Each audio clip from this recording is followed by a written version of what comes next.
Bien le bonjour à vous, chers résidents et protecteurs de la commune de Conseillon. Le docteur André Dott depuis la cour du palais communal. Aujourd'hui, nous allons faire un métacom.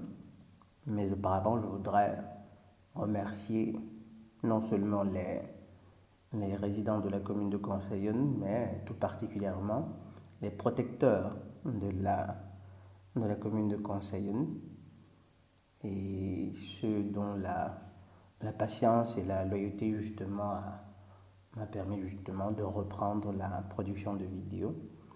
Je vous remercie du fond du cœur pour votre patience et pour votre loyauté. J'espère que d'ici là, j'aurai peut-être besoin de votre consentement pour pouvoir vous remercier de façon directe dans les vidéos. Donc aujourd'hui, je vais lire quelques-uns des commentaires qui ont été postés.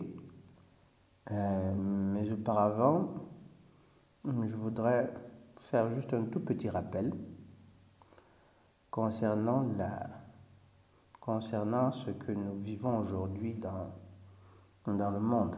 Évidemment, on sait que de tout temps, ou du moins depuis notre chute, depuis notre déchéance, les forces du mal ont œuvré ardemment pour gagner, pour conquérir les esprits des hommes. Sauf que il est clair que, étant donné que pendant longtemps encore, les populations qui n'étaient pas encore si nombreuses que ça résistaient, ainsi opposaient, grâce notamment bien entendu à la présence, à l'envoi de différents messagers de l'Éternel qui à l'occasion aidé l'humanité à se sauver, à se soustraire en griffes, bon, certaines générations en tout cas. Toujours est-il que le mal n'avait pas encore atteint la maturité de ses plans. Peut-être que c'est le cas aujourd'hui. On pourrait croire que justement c'est exactement la même chose, que c'est certes le même mal, mais il a gagné énormément en puissance aujourd'hui. Il fallait que ce moment arrive. Ça ne pouvait pas être le cas par le passé, pourquoi? Parce qu'il y avait certains éléments liés au progrès scientifique, liés à la technologie, qui n'étaient pas encore présents, qui ne pouvaient pas garantir, qui ne pouvaient pas donner au mal, au Seigneur ténébreux, l'emprise qu'il a aujourd'hui, tel qu'aujourd'hui par exemple, sur les esprits des hommes. Et comme je vous l'ai dit plusieurs fois, c'est principalement grâce à la technologie que le Seigneur ténébreux prendra possession non seulement des corps, mais des esprits. Il gagnera les droits sur les esprits du gros de l'humanité. Et donc le rappel, c'est quoi? C'est que vous faites bien, mes chers amis, de ne pas renoncer à cet appel que chaque être humain ressent en lui. Vous faites bien de ne pas renoncer aux sollicitations de votre conscience, ou de votre ange gardien, de votre être profond, de votre moi ultime en réalité. Ces sollicitations qui vous adressent pour qu'en tout temps, qu'en tout moment, vous recherchiez votre Créateur. Ne vous y trompez pas. La société contemporaine, le monde occidental justement a imposé au monde entier cette conception purement matérialiste de l'univers, du monde. Sauf que ce n'était qu'un jalon, ce n'était qu'une étape dans le plan du Seigneur ténébreux. L'imposition de cette conception purement matérialiste de l'univers n'avait absolument rien à voir avec le désir de connaissance ou d'observation objective de notre monde. Non, bien au contraire. Le but visé était de nous amener petit à petit à nous percevoir que comme de la matière, c'est-à-dire précisément le contraire de ce que nous sommes. Cet univers est essentiellement spirituel et non matériel. Le matériel, enfin, nous sommes enfermés dans un plan de matérialité dans lequel nous n'avons fait que nous enfoncer depuis notre chute. Et l'un des buts principaux de notre pèlerinage terrestre, c'est justement d'apprendre à travers le travail spirituel, à travers la culture de l'amour, de la vérité, apprendre à nous extraire justement de ce plan de matérialité. Et c'est ce que les nombreux messagers de l'Éternel n'ont fait que nous répéter encore, encore et encore. Donc, ne cédez pas, ne cédez vraiment. Je sais que, au vu de tout ce qui se passe dans le monde, au vu des guerres, au vu du mal qui ne fait que qui ne continue de nous faire des singeries de façon très décontractée, on est tenté justement de perdre courage, on est tenté d'abandonner, on est tenté de se dire, ben, au final, pourquoi le Créateur ne viendra-t-il pas lui-même essayer de régler tout ça? Cela arrivera aussi. Il arrivera un moment où il faudra que les forces justement de l'autre côté du bien interviennent. Mais auparavant, nous avons un gros du travail à faire. Il faudra d'abord que nous démontrions par nos actions quotidiennes, par nos pensées, par ce que nous disons, que nous démontrions toute notre volonté justement à sacrifier ce qu'il y a de plus cher, au besoin même notre vie, pour la plus grande gloire de l'Éternel, pour le triomphe du bien, pour le triomphe de la justice, pour le triomphe des lois du bien, de la justice, voilà. Et donc ne cédez pas là, ne vous découragez pas, accrochez-vous. Et vous savez, vous imaginez ces personnes qui peut-être ayant cherché l'Éternel toute leur vie, juste à la dernière minute, se décourageraient et puis arriveraient de l'autre côté. Et vrai qu'en fait, elles ont perdu leur salut simplement parce qu'elles se seraient découragées à la toute dernière minute.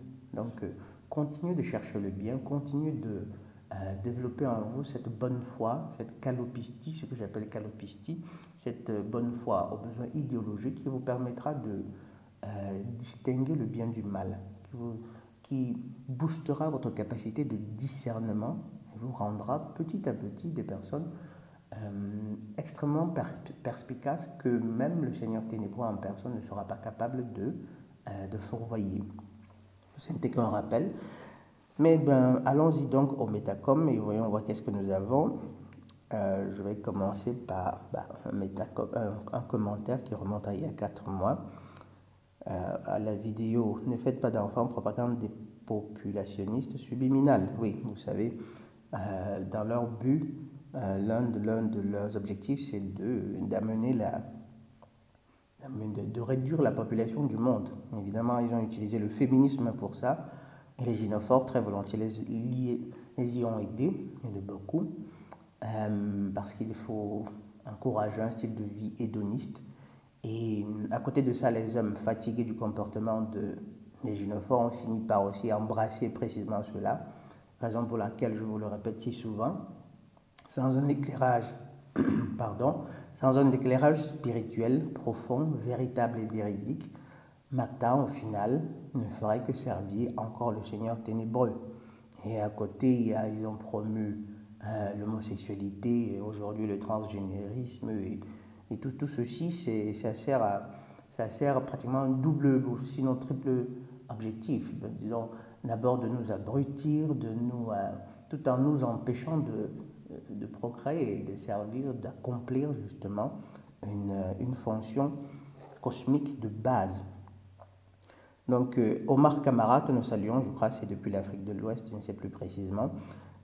Docteur Rando, toujours aussi intéressant et pertinent, merci pour votre travail, merci pour votre fidélité, Omar Camara. Ensuite, nous avons Cériel, franchement, le mariage, je ne sais pas si c'est la meilleure idée quand on... En fait, justement, on en arrive à se demander si c'est la meilleure idée. Et comme je viens de le dire, renoncer complètement à l'idée de procréer, ce serait encore servir le Seigneur ténébreux. Vous allez me dire, docteur Rando, est-ce que tu seras en train de nous encourager à nous marier?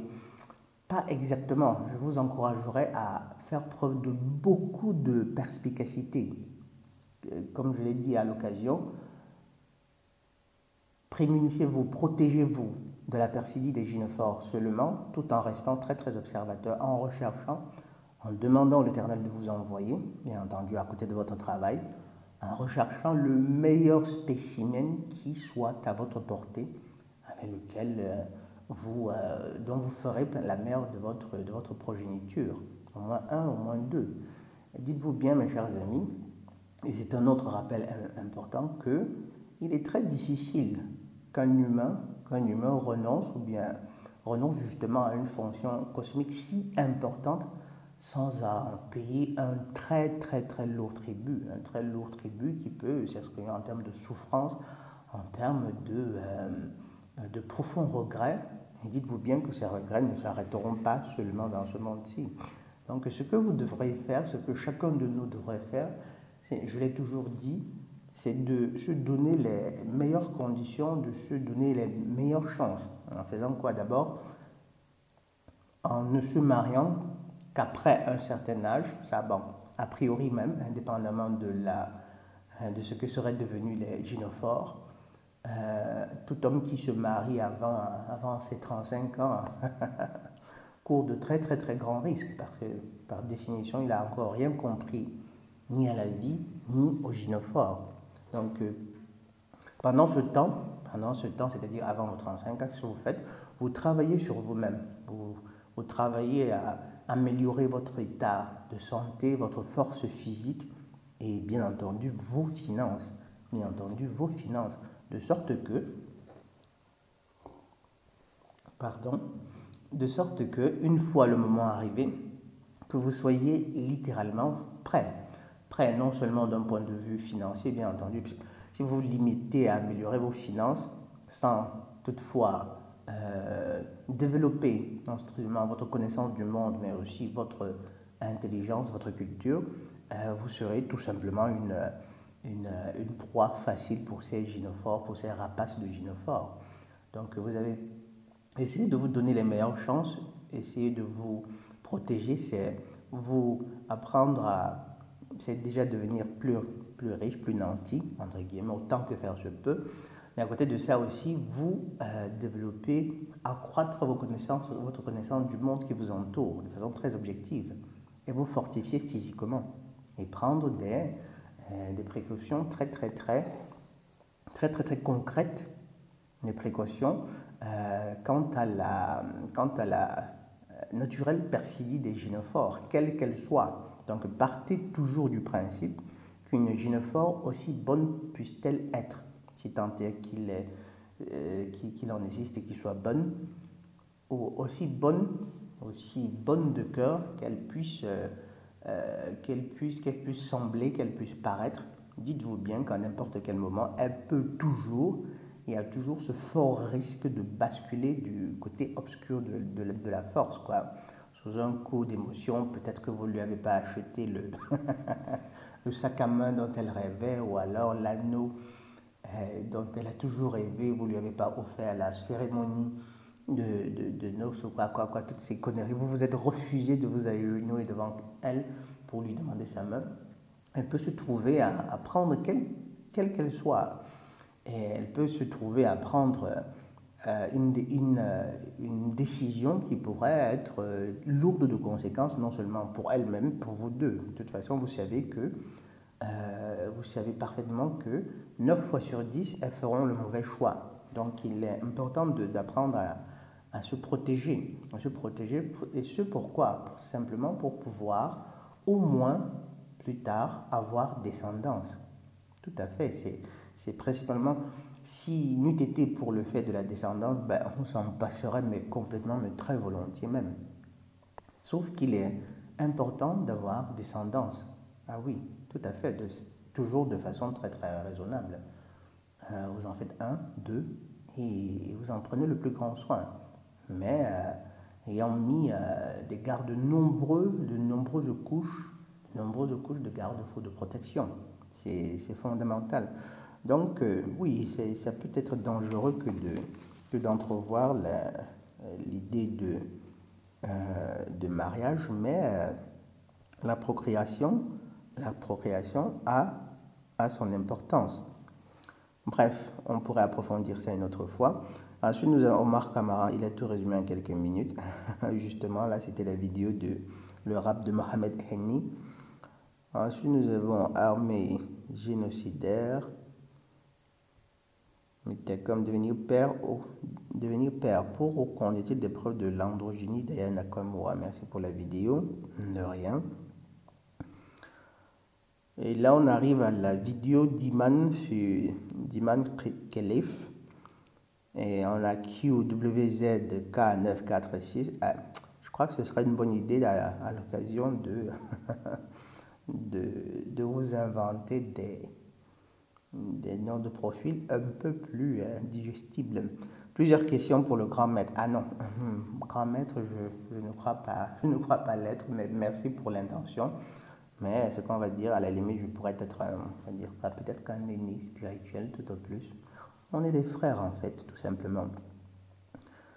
Donc, il pose de nombreuses questions intéressantes. Bon, je ne vais en aborder que quelques-unes. Pourquoi les femmes sont plus enclines à la destruction spirituelle? Énormément, mais alors énormément de gynophores sont prêts à user du pouvoir du mal via la sorcellerie pour faire souffrir les autres. Pas que via la sorcellerie, on va dire que elles utilisent la sorcellerie principalement, ou bien on va parler de sorcellerie principalement dans les sociétés où persiste encore la pensée magique, notamment dans dans le tiers-monde. Mais en fait, elles recourent au mal parce qu'elles sont attirées par le mal. Je vous l'ai dit plusieurs fois, elles sont polarisées sur le mal. Et vous devez aussi tenir à l'esprit, savoir, ceci des gynophores, que d'un point de vue psychologique, elles sont l'archétype du chaos et de la destruction.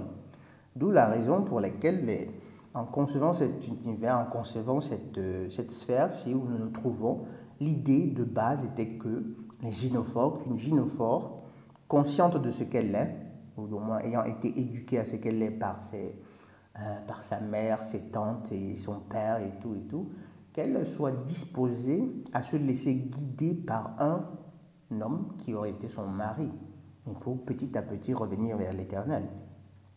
Elles sont polarisées, elles sont attirées par le mal. Et c'est précisément pour cette raison que vous voyez 9 fois sur 10, on va dire 9 fois et demi sur 10, les gynophores préféreront les bad boys. C'est triste, hein?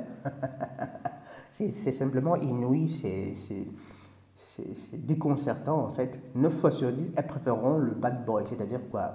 Vous avez Chloé qui est en face d'elle, on va dire Mamadou et Stéphane. Mamadou est un gars tranquille, il n'est pas de problème, travailleur, et si gentil, toujours serviable et tout. Il traite bien Chloé, il lui fait des compliments à côté. Vous avez Stéphane qui se fiche complètement d'elle, lui parle mal, l'insulte, ne lui prête pas la moindre attention. Mes chers amis, 9 fois sur 10, que ce soit Chloé ou une quelconque autre gynophore, elle préférera Stéphane. Elle préférera Stéphane. Elle prétendra aimer des hommes qui sont comme Mamadou, mais lorsqu'il s'agira de choisir un partenaire justement pour la session de jambes en l'air, c'est Stéphane qu'elle préférera. Évidemment, il y a un discours aussi il y a beaucoup d'éléments de psychologie évolutive, de biologie, de psychologie qu'il faut prendre en considération. Pardon, on ne saurait approfondir cela maintenant. Toujours est-il qu'il faut savoir que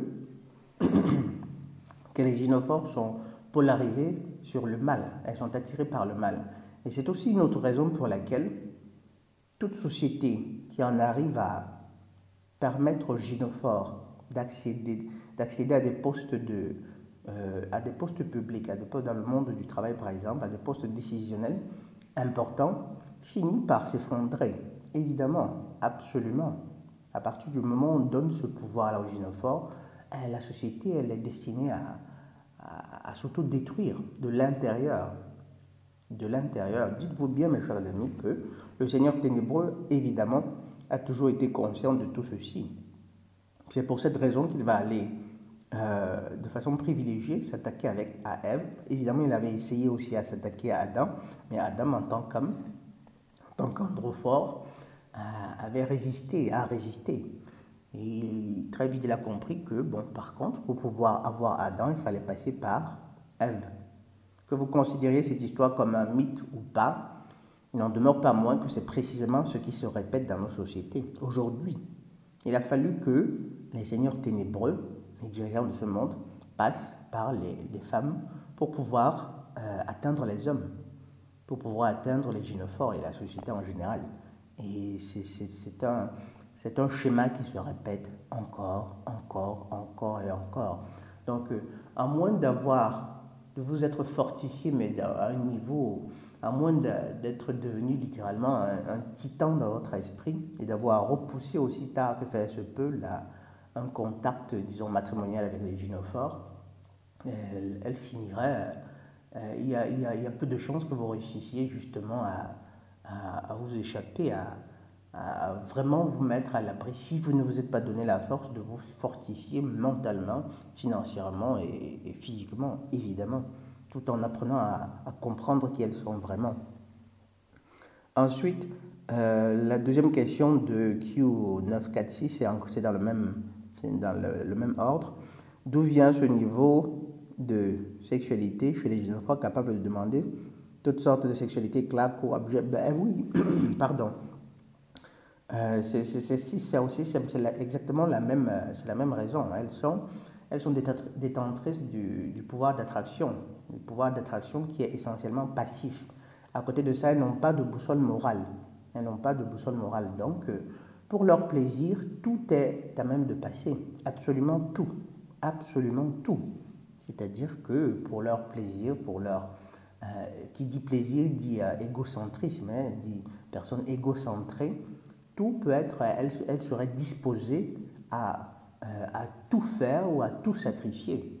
Vous savez, par exemple, vous avez le cas emblématique de la mère du foyer qui, après 15 ans de mariage, ou 10 ans, 5 ans, va décider de détruire son foyer, de détruire mari et enfant, simplement parce qu'elle trouve qu'elle n'est plus suffisamment épanouie. C'est-à-dire elle a de petits hommes en bas âge, elle va se foutre complètement des ravages psychologiques du fait que la chose détruise complètement leur vie.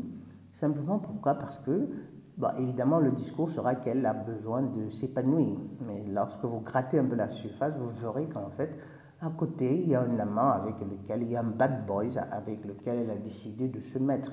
Même si elle peut voir que ce bad boy n'a absolument aucune stabilité, qu'il est là seulement pour son plaisir, comme ça, pour s'amuser. Et toutefois, elle ne renoncera pas. Elle sera prête à détruire justement tout ce que vous avez construit simplement pour 2 secondes, 3 minutes de plaisir. Évidemment, le plus beau, c'est quoi? Le plus beau, là, c'est relatif. Mais au moins, le plus satisfaisant, c'est qu'en fait, elles finissent toujours par le regretter. Ah oui, elles finissent toujours par le regretter. Ensuite, nous avons d'où vient le fait que les femmes sont déjà prêtes à la sexualité parfois à un âge alors extrêmement jeune. Elles mûrissent plus vite que les androphores. C'est un fait biologique. Les gynophores mûrissent plus vite que les androphores. Vous verrez par exemple que beaucoup de petites filles, déjà à 11 mois, marchent déjà, font leur premier pas en général, alors que les garçons, en général, c'est un peu plus tard. Et ça ne s'arrête pas que là. Plus tard encore, lorsque vous prenez deux jeunes, une gynophore de 12 ans et un androphore de 12 ans, socialement parlant, d'un point de vue cognitif aussi, elle est, surtout encore aujourd'hui à cette époque-ci, à parité d'âge, la gynophore, elle est née en termes de maturité, elle est née de l'androphore de moins de 10, 15, 20 ans. C'est-à-dire le jeune androphore de 12 ans et la jeune gynophore de 12 ans.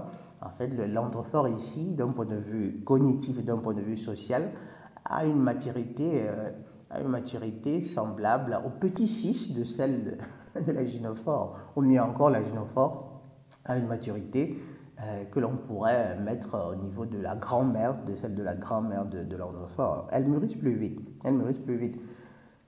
C'est déjà cela en termes purement, disons, physiologiques. C'est-à-dire dans leur anatomie, elles mûrissent plus vite. Mais à côté de cela, le phénomène a été décuplé, bien entendu, fourvoyé, par une société qui veut corrompre les esprits, qui veut corrompre par la sexualité notamment, qui veut détruire les esprits. C'est-à-dire quoi? À force de regarder des films érotiques, qu'il s'agisse de porno cru comme ça ou de soft porn, les gynophores ont commencé à mûrir encore plus vite que ce n'était déjà le cas naturellement. Je m'explique. je faisais comprendre à une amie il y a quelque temps qu'à mon époque, quand j'avais peut-être 14-15 ans, il était absolument rare, mais alors très très très rare, là je suis en train de parler disons du Cameroun, donc une société qui était encore plutôt pas très exposés, disons ça comme ça, à ces contenus visuels qui sont aptes, qui sont capables de corrompre l'esprit. Il était très rare de rencontrer une jeune demoiselle de 16 ans par exemple, 14-16 ans, qui eut des B mineurs déjà développés. Le peu de cas, les cas qu'on voyait étaient si rares qu'en fait on en était vraiment... on croyait, elle semblait créer l'effet de la vue d'un extraterrestre. Par contre, lorsque vous comparez, par comparaison aujourd'hui, que voit-on?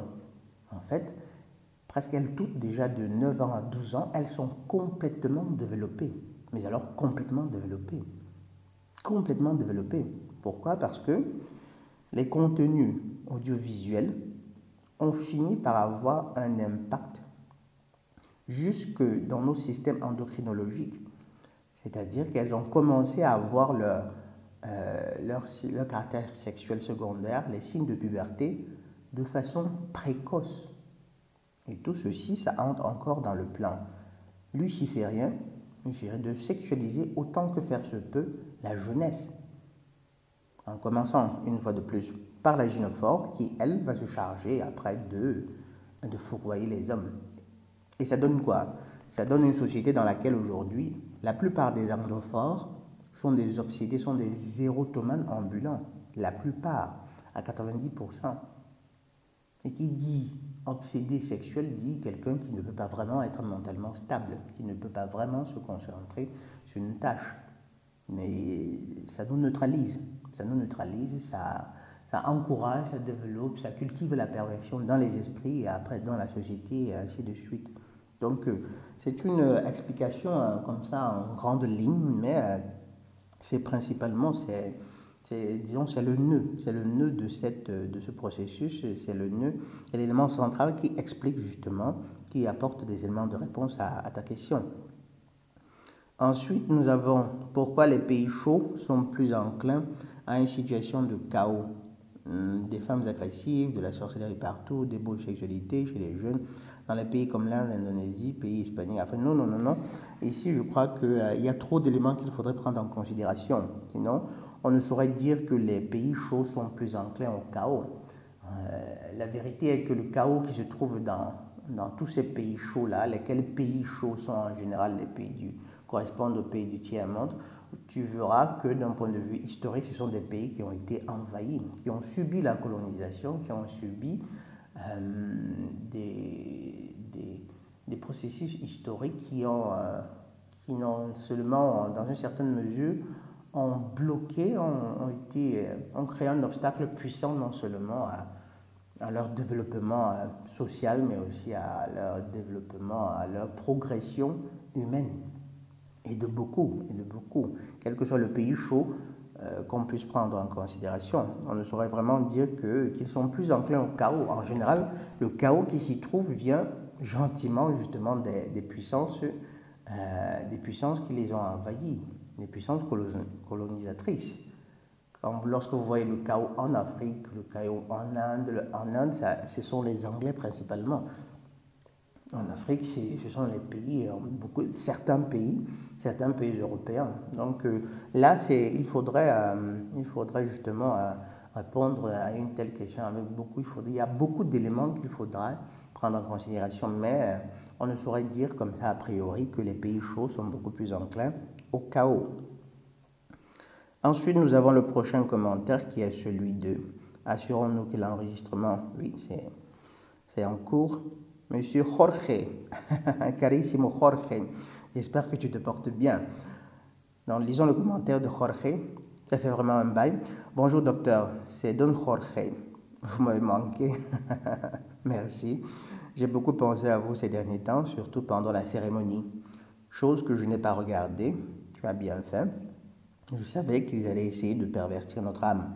J'y suis tombé dessus au fur et à mesure sur YouTube, mais moi également en fait. Mais l'atmosphère dans l'air était bizarre, Pareil pour la cérémonie de fermeture. Ça m'a fait penser à la cérémonie du Gotha en Suisse. Exactement.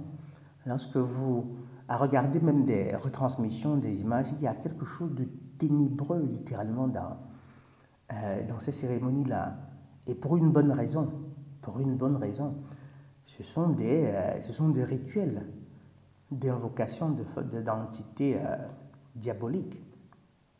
Et dites-vous bien que lorsque, après les cérémonies qui ont lieu en journée, la nuit après, déjà la veille, il y en a eu, dans le secret de l'obscurité, il y en a eu la veille, il y en aura encore le soir du jour même, et puis le lendemain encore.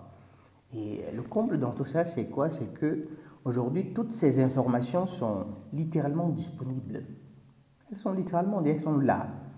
L'élite ne vous cache pas ce qu'elle fait. Les seigneurs ils vous le disent, ils vous l'annoncent. Mais non, on est toujours très concentrés. Les masses sont concentrées justement à sport, télévision, politique, Bardella. Je continue le commentaire de Don Jorge.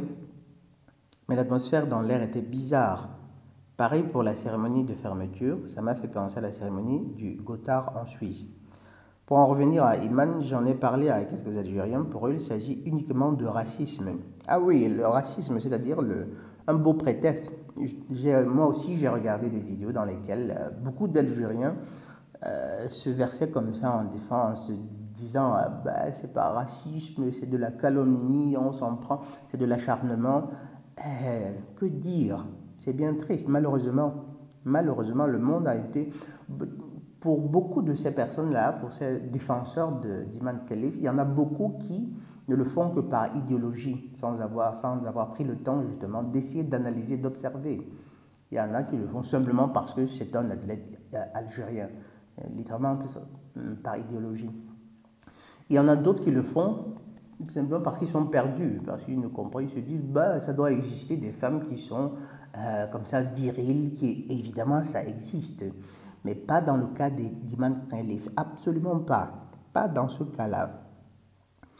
Et donc il s'agit uniquement de racisme, la plupart me disaient ouais c'est parce que c'est une Algérienne, mais non, dites-vous bien, ici c'est tellement visible, c'est tellement, vous voyez, regardez sa poitrine est plate, vous regardez son visage, son anatomie, ses tempes, ce sont des tempes d'homme. Lorsque vous regardez l'axe qui relie comment ça s'appelle déjà, les sourcils par exemple, il y a une protubérance qui est tellement marquée et qui ne correspond qu'aux hommes en réalité. Est-ce que vous avez vu la fougue avec laquelle elle a détruit la boxeuse italienne, la pauvre? En tout cas, merci de penser à nous de temps en temps et de nous faire des piqûres de rappel. De rien, Don Jorge. Merci à toi, merci à vous pour votre fidélité, pour votre loyauté, pour votre patience. Et oui, justement, autant que faire se peut, à chaque fois que j'aurai l'occasion, je vous enverrai justement ces piqûres de rappel en attendant de récupérer une fois de plus tout mon matériel. Et donc, ensuite, nous avons un autre cas. Comment les gynophores sont capables de vivre avec de telles contradictions? Ah oui, ce sont les mêmes questions. C'est lié à, j'y ai répondu il y a quelques minutes, c'est lié à leur instabilité psychologique. Elles sont l'archétype, d'un point de vue psychologique, elles sont l'archétype du chaos, de la destruction, la materia confusa dont parlait Jung, je crois. Surtout, beaucoup de femmes de joie sont capables de porter sur elles le signe de la croix tout en pratiquant des services. Justement, là, c'est quelque chose de très, très... oui, c'est une observation qui est quelque peu pas déconcertante, mais paradoxale, très amusante, justement. Et la capacité qu'elles peuvent avoir, bon, après, là, ça se lie à l'hypocrisie humaine. Hein. Il y a des hommes qui sont presque autant hypocrites. Dites-vous bien, par exemple, lorsque vous voyez tous ces prêtres-là dans des églises qui sont parfaitement au courant de ceci, qu'ils ne sont pas en train de servir l'Éternel, qui parfois même commettent des abus, ben, réussissent à concilier cela dans leur esprit dérangé. Les gynophores encore plus, bien entendu, les gynophores encore plus. Et c'est dû à quoi? C'est dû justement au chaos qui est dans leur esprit, tout simplement. Dans ce chaos-là, elles sont capables de combiner tout et rien, tout et rien. Et là, ça me fait penser à cette autre, c'est une question, ça, à cette, je ne sais pas si on va appeler ça cette anecdote ou bien cette blague, qui est celle d'une honnête, une fille de joie justement, qui serait, qui vous dit par exemple qu'elle est allergique au caoutchouc, au plastique, bref, continuons. Donc là, je crois que j'ai déjà. Ensuite, ah oui, il y a d'autres questions. Comment fais-tu pour augmenter ta force et ta sagesse spirituelle? Voilà, c'est aussi une belle question qui pourrait être d'utilité à toute personne euh, voulant justement grandir spirituellement. Je crois que le tout début, comme le dit, je crois, l'Ecclésiastique, le commencement de la sagesse, c'est la crainte de l'Éternel. Évidemment, ce passage, c'est un passage qui a été utilisé par beaucoup de détracteurs de la foi pour dire, bon, de quel Dieu d'amour s'agirait-il s'il veut qu'on le craigne et tout et tout. Évidemment, vous devez comprendre qu'ici, il ne s'agit pas d'une crainte d'un esprit punisseur, méchant ou cruel. Non, c'est la crainte saine que peut avoir un enfant qui sait que pour avoir commis une bêtise, son père qui l'aime beaucoup, pourrait le gronder. Aussi simple que ça. Et en fait, cette crainte-là, il est fort probable qu'il s'agisse d'une traduction qui a été, dont certains sens se sont perdus, ou bien d'autres sens ont été inventés. Dites-vous bien que d'une langue à l'autre, les mots ne sont pas parfaitement correspondants. Il n'y a pas une équivalence parfaite d'un mot à un autre. C'est-à-dire un mot pourrait avoir un champ sémantique plus ample dans une autre, dans une langue, et dans une autre beaucoup plus restreint, beaucoup plus réduit, et vice-versa. Donc ici, cette crainte-là, c'est précisément cette volonté que peut avoir un humain de répondre à un appel qu'il ressent en lui. Et dites-vous bien que tous les humains ressentent cet appel-là, l'appel de leur conscience ou bien de leur origine première. Un appel qui va vous pousser justement à faire des connexions à l'occasion, c'est-à-dire à faire des connexions entre peut-être les mauvaises actions que vous commettez et puis ce qui vous arrive après et qui vous fait vous demander s'il n'y aurait pas un lien entre les deux. Il y a un appel à la bonté qui est inhérent à chaque être humain, un appel à la bonté, à la justice, à la vérité, à l'harmonie. Personne ne peut se dérober à cet appel-là, absolument personne. Les humains ne peuvent en général faire que l'une de ces trois actions, c'est-à-dire, ou bien l'une de ces trois actions, c'est-à-dire soit répondre à cet appel, soit l'ignorer comme ça, ou bien tout simplement s'y opposer de façon délibérée. Voilà les seules trois choses que peuvent faire. Les personnes qui s'y opposent de façon délibérée, évidemment, ce sont les lucifériens, les satanistes, les seigneurs ténébreux. Ceux qui y répondent, ce sont les personnes ces chercheurs de vérité, en toute sincérité. Encore, parmi ceux qui y répondent, il y en a qui réussissent à se laisser corrompre, qui réussissent à trouver le moyen de rechercher, mais de façon plutôt nonchalante, pour ne pas se trouver à finir par découvrir la vérité. Et il y en a qui l'ignorent tout simplement, le gros de l'humanité, qui l'ignore, qui dit, bah, mais oui, c'est vrai que notre gouvernement, il a fait ça, il fait ci, il fait ça, mais dans le fond, on vit plutôt bien et tout et tout. Donc, la première chose, ce serait d'apprendre à rechercher la vérité. La vérité, donc je parle on ne demande à personne d'aller se lancer dans des guerres ou bien de s'attaquer à des